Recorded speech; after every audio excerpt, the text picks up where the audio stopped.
오늘 말씀은 열왕기하 1장 9절부터 18절, 제목은 왕의 말씀, 왕의 부탁입니다.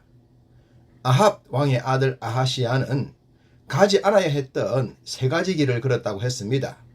아버지 아합의 길과 어머니 이세벨의 길과 북왕국 이스라엘의 최초로 불신의 길을 깔았던 여로보암의 길을 말입니다.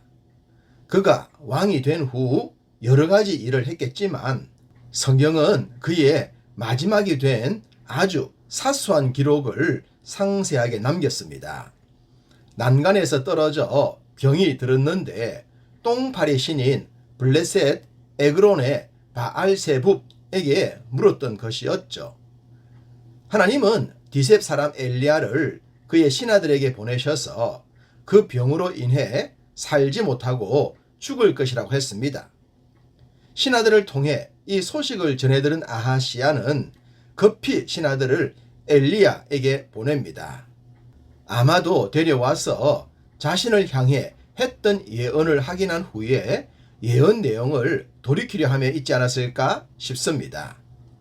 이리하여 50부장과 군사 50명을 엘리야에게 보냈습니다. 이들은 엘리야가 산 꼭대기에 앉아 있는 것을 보자 이렇게 외칩니다.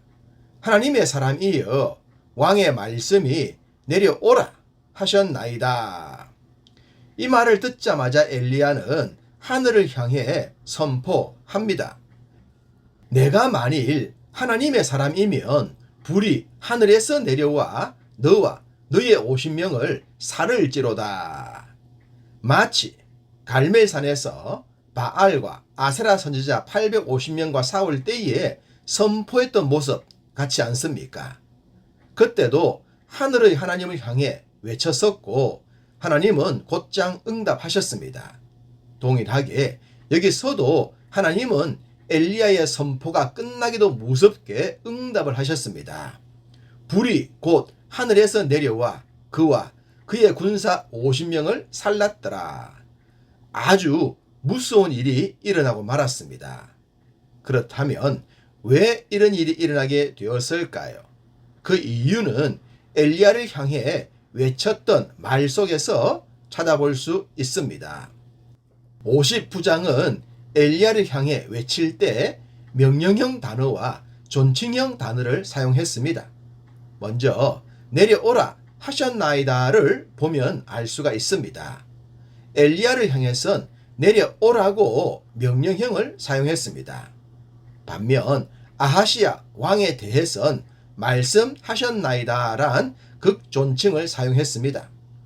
감히 피조물된 인생이 창조주를 비하시킴과 동시에 인생을 극대화시켰습니다.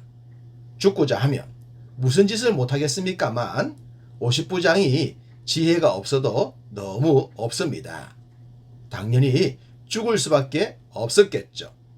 뿐만 아니라 50부장은 하나님의 사람이요 라고 했습니다. 겉으로 보면 존칭 같지만 실제로는 빈정되는 말입니다. 웃음 중에 제일 나쁜 웃음이 비웃음이지 않겠습니까? 이 말이 바로 그런 의미입니다.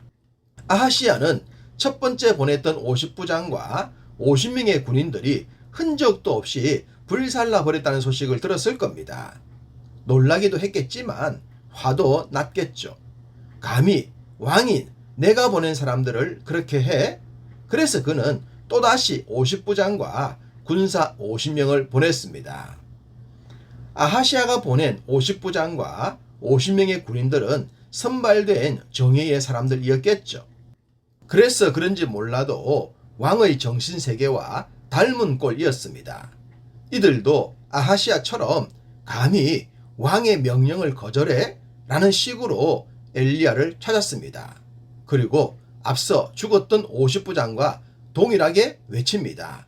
하나님의 사람이여, 왕의 말씀이 속히 내려오라 하셨나이다.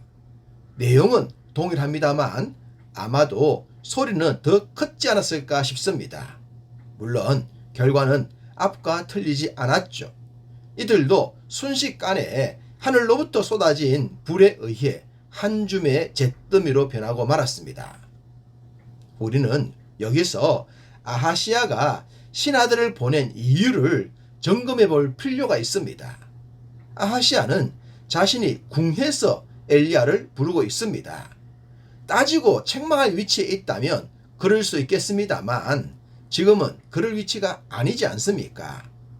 그렇다면 정중하게 부탁을 해야 했습니다. 그렇지만 적반하장이듯 명령을 하고 있습니다. 그리고 그의 신하들도 똑같죠. 아하시야나 그의 신하들은 지혜도 없고 겸손함도 없는 어리석음 그 자체였습니다. 두 번째 신하들까지 죽었다는 말을 들었을 때 왕의 마음은 어떠했을까요? 제 개인적인 생각으론 화가 더 났을 것 같습니다. 그래서 앞서 보냈던 두 번과 동일하게 또다시 50부장과 50명의 군사를 보낸 것입니다. 마치 누가 이기냐라는 식으로 말입니다. 그런데 여기서 변화가 생깁니다. 보냄을 받은 세 번째 50부장은 죽어나간 두 분의 경우를 보면서 크게 깨달은 것입니다. 자기도 앞선 자들과 동일하게 행동했다간 동일한 죽음 당할 것을 알았죠. 그래서 그는 앞선 자들과 다른 표현을 합니다. 소위 명령이 아닌 부탁이었죠. 13절 엘리야 앞에 이르러 그의 무릎을 꿇어 엎드려 간구하여 이르되 하나님의 사람이여 원하건대 나의 생명과 당신의 종인 이 50명의 생명을 당신은 귀히 보소서. 최소한 이런 지혜, 아니 이런 눈치라도 있어야 하죠. 명령이 아닌 부탁과 요청에 엘리야는 그 신하를 따라 아하시야 앞에 섭니다. 그리고 앞서 했던 예언과 동일한 예언을 했고 아하시야는 결국 그 병으로 인해 죽고 맙니다. 만약 이때 아하시야가 하나님 앞에서 겸손했더라면 그의 생명은 달라졌을지도 모릅니다. 그러나 역시나 였죠. 하나님 앞에 겸손하지 못한 인생은 그 결과가 정해져 있습니다. 그러니 우리의 근본을 잊지 말고 늘 주 앞에 겸손함으로 중무장하시기를 간절히 소망합니다.